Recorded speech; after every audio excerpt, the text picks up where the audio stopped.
Hi everyone. In this second short video of who, what, when, where, etc., I'm going to take a short trip towards Mullan and stop at a place called Elmer's Fountain, an interesting place just off I-90 that I've never stopped at before. Though I've lived in Wallace for around 10 years, I don't find myself heading east very often.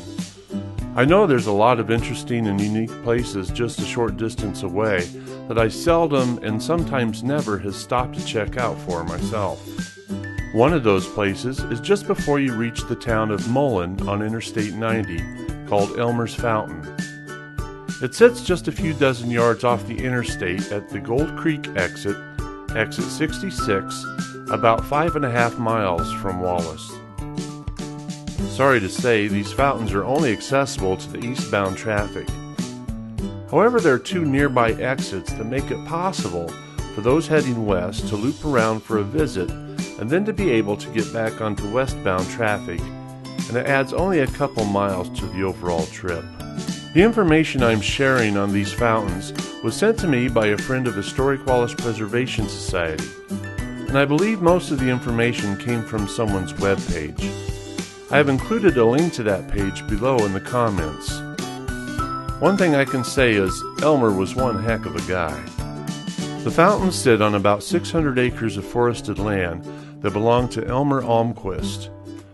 Elmer was a silver miner, part owner of the Sunshine Mine, and resident of Mullan. Elmer's brother Harry lived in Murray, Idaho, where he and yet another brother, Walter, founded a museum located in the Spragpole Inn. I've been to this museum about 20 times and really hope to do a video about it sometime in the future. It's really an interesting place.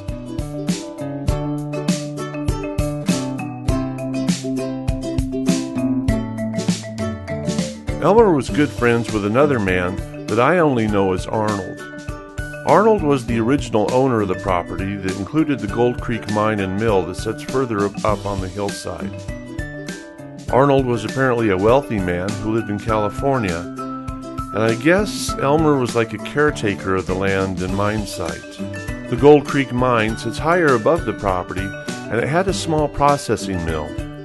There's also a small lake above called Gold Lake.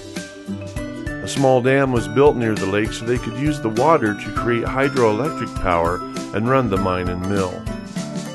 Arnold eventually sold this 600 acres to Elmer for a sum of $20,000. And not long afterwards, Arnold passed away. In remembrance of his friend, Elmer built these unique fountains and took care of them in the surrounding area. He named the place Arnold's Fountain, and it was known by this name for many years.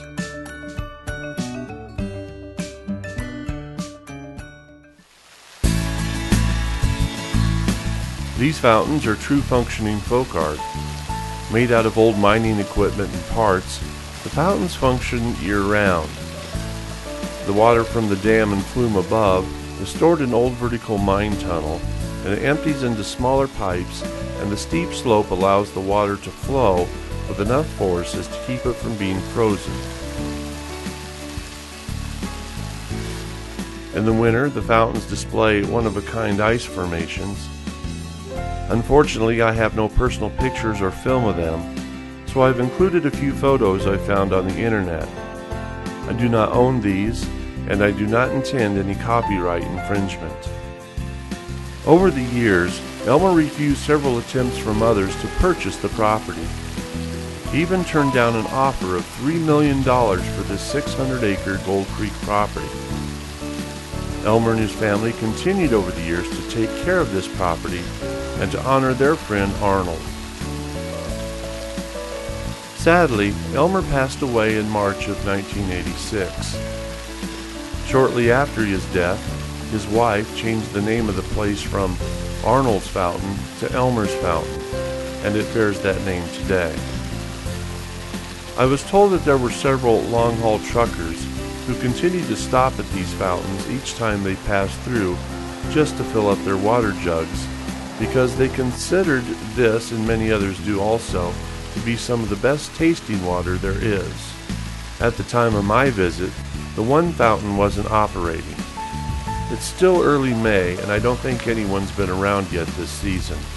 so I can't comment on the quality of the water, but I can tell you this is a beautiful area and the fountains are interesting and well worth taking a look at. There appear to be some nice trails that one can follow, though I'm not sure where they go as I did not have time to do much looking around. And I'm not sure about the present state of the mine either. I would recommend this as a stop-off place for anyone passing by. It's just a few hundred yards off the interstate, easy to get to, and the fountains are really cool and well worth the time it takes to look. Thanks for watching. See you next time.